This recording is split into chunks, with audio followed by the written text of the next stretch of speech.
जय कार सिद्धा। देखिए, मैं बारंबार जो दासबोध ग्रंथ है उसके बारे में मैं अनेक बार वर्णन करता हूँ, क्योंकि हमारा वैदिक परंपरा में जो ज्ञान की प्रबोधन किया है वही सभी बातें उसमें बहुत अच्छी तरह से एक्सप्लेन की है, बताई गई है। तो देखो, हम बोलते हैं सदैव लक्षण, सदैव लक्षण यानी कैसा होता है? सदैव यानी दैवी गुण संपन्न, दैवी गुण संपन्न, सुविचारी सुशिक्षित लोग।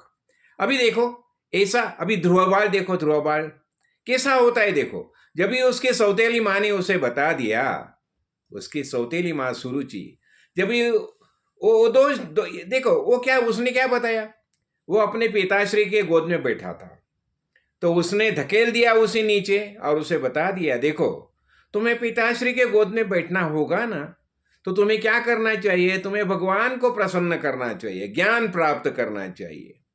तो ठीक है, तो उसने क्या किया, ठीक है अभी भगवान को प्रसन्न करना चाहिए। वो चला गया, जंगल में चला गया। हाँ, उसने बताया कि विष्णु भगवान की भक्ति कर, वही तुम्हें गोद में बैठने का अधिकार देंगे। देखिए, उन्होंने फिर देखो उसने क्या किया, हो गया, उसने तपश्चर्या की और भगवान से अढ़ल पद प्राप्त किया। हाँ, ऐसी अनेक उदाहरणें हैं, देखो अनेक उदाहरण बताए जाते हैं। तो जिसके कारण क्या होता है, सदैव लक्षण हम अच्छी तरह से समझ सकते हैं। देखो, जिसके पास अनेक दैवी गुण रहते हैं, दैवी गुण रहते हैं, वही ही सत्पात्र और जगमित्र बन सकता है। जिसके पास अनेक दैवी गुण रहते हैं वह सत्पात्र और जगमित्र बन सकता है। उत्तम गुणों के कारण उसे कीर्ति मिलती है और बिना सायास, देखो बिना सायास, हाँ, उसकी कीर्ति फैल जाती है। उसे 14 विद्या, देखो 64 कला का ज्ञान रहता है नहीं? अभी देखो ना, और रघुनाथ भजन में मुक्त रहता है, रघुनाथ भजन में मुक्त रहता है। देवर्षि नारद का उदाहरण देखो, उसे तो 14 विद्या 64 कला सब पात्र थे, और देखो देव दानव मानव सभी जगह उसकी पूजा हो जाती थी। वह कहाँ भी, वह रावण के पास जाता था तो भी रावण उसकी पूजा करता था, इंद्र के पास जाता था तो भी वो पूजा करता था, यानी सभी जगह से वो मुक्त भाव से घूमता रहता था। हाँ, और क्या होता है देखो, प्रपंच में, देखो प्रपंच में वह मुत्सद्देगिरी से बर्ताव करता है, प्रपंच भी हमें करना है।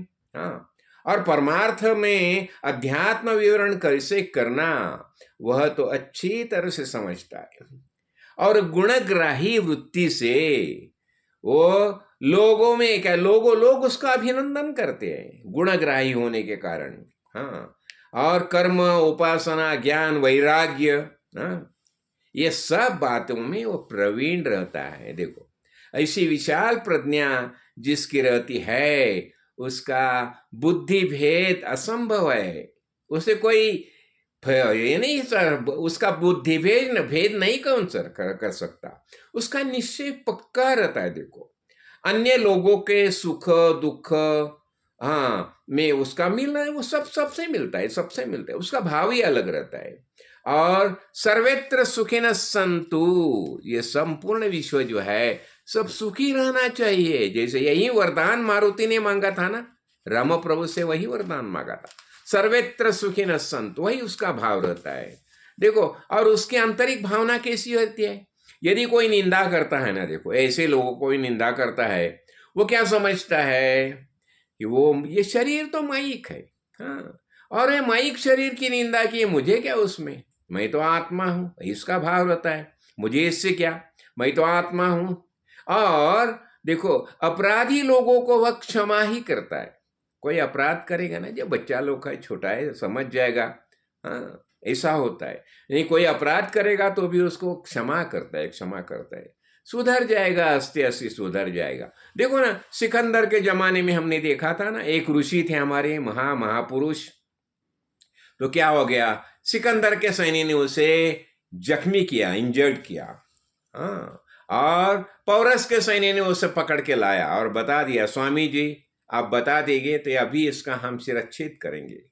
उन्होंने बता दिया, अरे भाई मरने वाला मैं हूं, मारने वाला मैं हूं, और ये शस्त्र भी मैं ही हूं। देखो, ऐसा होता है सदैव लक्षण, ये महापुरुष के लक्षण होते हैं। इसलिए देहधारक हरेक मनुष्य को चाहिए वो हरि कथा में प्रबोधन किए गए ये सब। देखो, जब भी हमारी कथा में प्रबोधन करते हैं, ये सब गुण हमारे ध्यान में आते हैं। तो इसलिए हमारी वैदिक परंपरा, देखो, मैं खासकर वैदिक परंपरा के बारे में बताता हूं। क्यों? देखो, बाकी धर्म में जो है ना, वैदिक परंपरा से कुछ ना कुछ गुण ले और अलग अलग अलग धर्म बना दिए, लेकिन वास्तव में वैदिक परंपरा का सबसे बड़ा सूत्र जो है, ये संपूर्ण विश्व मेरा ही रूप है।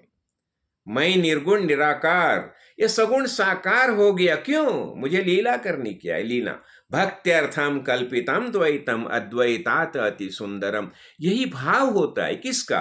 वेदानुगामी, वेद परंपरा। इसलिए मैं सबसे बारंबार यही बताता हूं, तुम गीता में प्रवेश करो, वेदांत सूत्र में प्रवेश करो। बाकी जो धर्म जो है ना, कुछ कुछ बातें ली है, उसमें वास्तविक सच्चा ज्ञान नहीं है।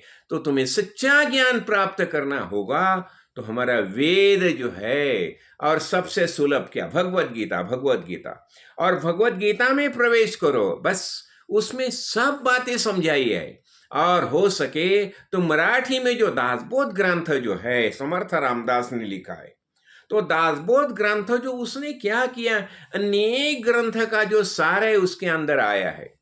इसलिए मेरे गुरुजी ने मुझे बताया, देखो तुम क्या करो, दासबोध ग्रंथ के हर एक समास के ऊपर तुम प्रवचन करना चाहिए। इसलिए वही कार्य मैं कर रहा हूं।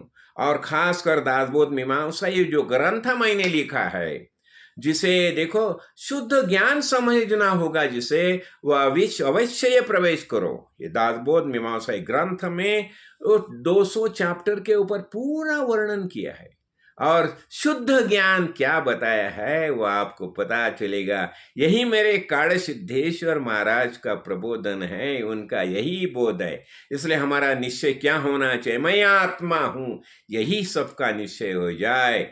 जय काड़ सिद्ध, जय काड़।